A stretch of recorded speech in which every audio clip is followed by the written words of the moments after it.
Hello guys, మీలో ఎంతమంది ఇంట్లో కూరగాయలు ఏమీ లేనప్పుడు, టైం అయిపోతున్నప్పుడు, బాగాలేగా ఉన్నప్పుడు ఎగ్ ఫ్రై చేసుకుని తింటారు? తినేవాళ్ళు ఉంటే వీడియో లైక్ చేసేయండి. తప్పకుండా కేవై ఛానల్ని సబ్స్క్రైబ్ చేసేసుకోండి. ఇప్పుడైతే నేను ఎగ్ బుర్జీ చేస్తాను. అందరికీ తెలిసిన రెసిపీయే కదా, నేను ఏమీ చెప్పట్లేదులేండి అలా చేయాలి ఇలా చేయాలి అనేసి. సో మేమైతే ఈరోజు బయటికి వెళ్ళాల్సిన పని ఉంది. ఇంట్లో కూరగాయలు ఉన్నాయి, కానీ చెప్పా కదా ఇప్పుడు వంట చేసే అంత టైం లేదు. కానీ ఫాస్ట్గా ఏదో ఒకటి చేసుకుని తినాలనిపించింది. ఎగ్స్ ఉన్నాయి కదా, సో ఎగ్స్తో అయితే ఇలా చేసుకుంటూ ఉన్నాను. సంక్రాంతి వస్తుంది కదా, ఇప్పుడు మా హస్బెండ్ షాపింగ్కి వెళ్దాం పదా అన్నారు. ఇల్లైతే ఒక పక్కన డీప్ క్లీనింగ్ అవుతూ ఉంది, చాలా వరకు కంప్లీట్ అయిపోయిందిలేండి.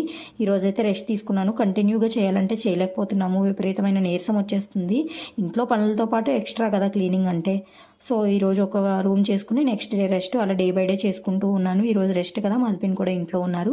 ఇప్పుడైతే పండగ షాపింగ్కి వెళ్తాము. మీరు పండగ షాపింగ్ చేసేసారా అనేది కామెంట్ సెక్షన్లో నాతో షేర్ చేసేసుకోండి.